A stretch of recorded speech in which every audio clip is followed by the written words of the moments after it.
A society where adolescents suffer most has not attended to its dead properly. Certain things were done when people died so that they don't try to live through you too strongly. You distance yourself genetically from them so that this life operates and organizes itself as a fresh life.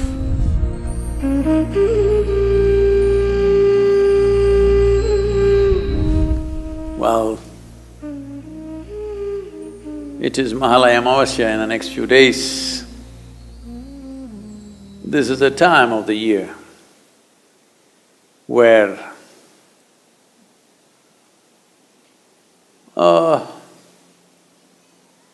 close to the autumnal equinox, this is the time of the year when the earth is most feminine, particularly in the northern hemisphere. The feminine quality of the planet is more enhanced. So, feminine being dominant, Mahalaya Amavasya is also seen as a time when our respects, regards and obeisance be paid to our ancestors. What is the significance of ancestors? They're dead, why should we bother about them? Well, the problem is, who you are right now, in today's world, you constantly being on Google, maybe you think you were delivered by the Google lady. The people that we refer to as your ancestors, they may not necessarily be wandering around, hanging on to the trees, but they're living within you. How much of ancestry stays alive within you? On one level, it enriches your life. On another level, it enslaves your life. We are who we are only because of our forefathers. What they learned, what they knew, their skills, their technologies, their sense of life, we have imbibed all of it knowingly or unknowingly, every one of us. At the same time, if you let them live too strong within you, you won't have a life of your own. Because then, do not underestimate the dead, they will try to live through you. This is why so much care was taken, not in any one culture, across cultures everywhere in the world. Certain things were done when people died so that they don't try to live through you too strongly. Because if they live through you too strongly, your life is wasted. That is, you will not be a fresh life. You will be sort of a carbon copy of an old life. The very way you sit and stand You may not understand this in the beginning of your life. When you were 18, 20, you thought you're definitely not going to be like your father or your mother, that's the last thing you want to be. You know, I'm talking about the free spirits. But by the time you're 45, you sit like them, you stand like them, you talk like them, you know. Unknowingly, even your body moves like them. So every culture always took care to distance themselves from the dead in so many different ways. In India, we developed elaborate methodologies, chose times when we can do maximum in this direction, so that year on year, we create more and more distance. So this is a time of the year which is referred to as the Pitru Paksha.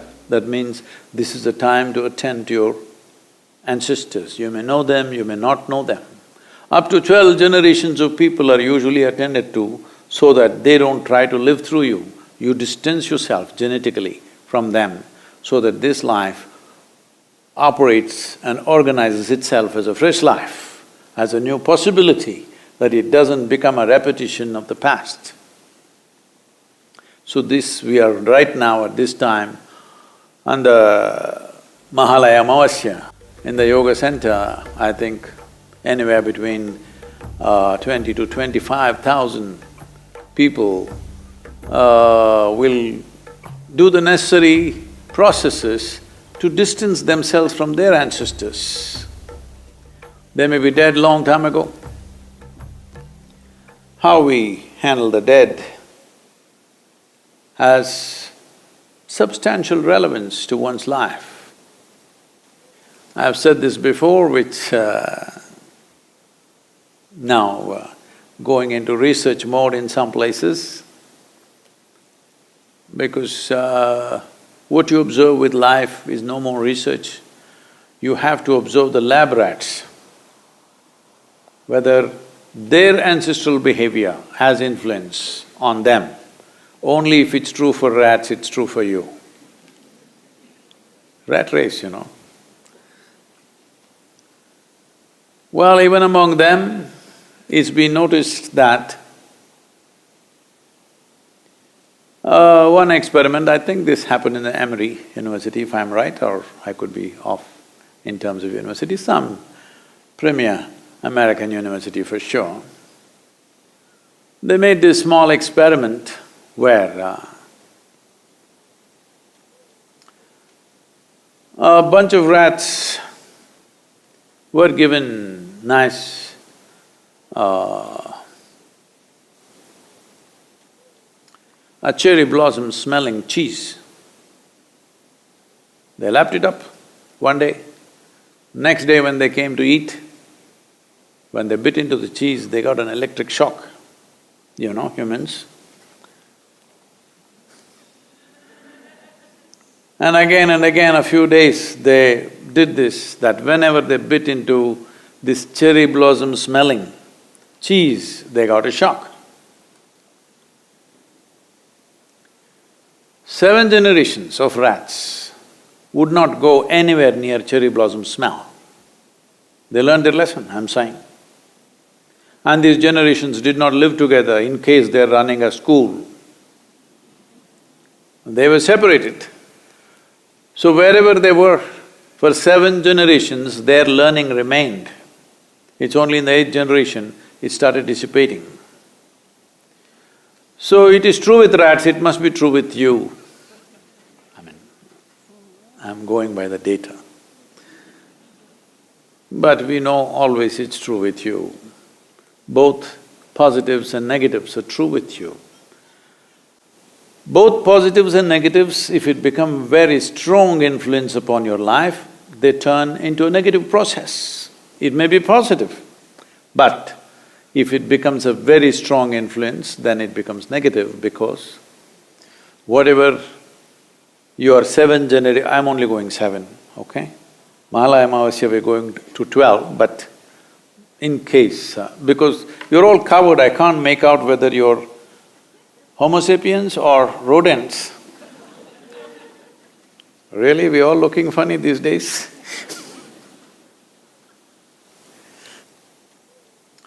So, generations of people that we have lost, probably we do not know them, we don't know their names, we have not even seen their pictures, but they're living through us. So whatever learnings they had 7 or 12 generations ago, if it plays out too strongly, you will become irrelevant to today's life. So you have a fear of cherry blossom, may not mean anything today, but it continues within you. So this complex web of information, which we are today calling as genetic information, karmic information, pranic information, various kinds of things which have built up as a network of information which is functioning in our lives in so many different ways. Some of it has been accessed and researched by scientific modern research. Many, they know it is heading in that direction, but you need funding to come out with results, so it is being postponed. But we know this has influence. especially societies which don't handle their dead properly. In those societies, the most vulnerable population will be adolescents. From 0 to 8 years of age, children generally have a kind of a protection and an immunity from the ancestors. They be their own thing, but between 8 and 18, the influence of unattended ancestral, for lack of words I'm using, their spirit or their memory plays havoc with adolescents.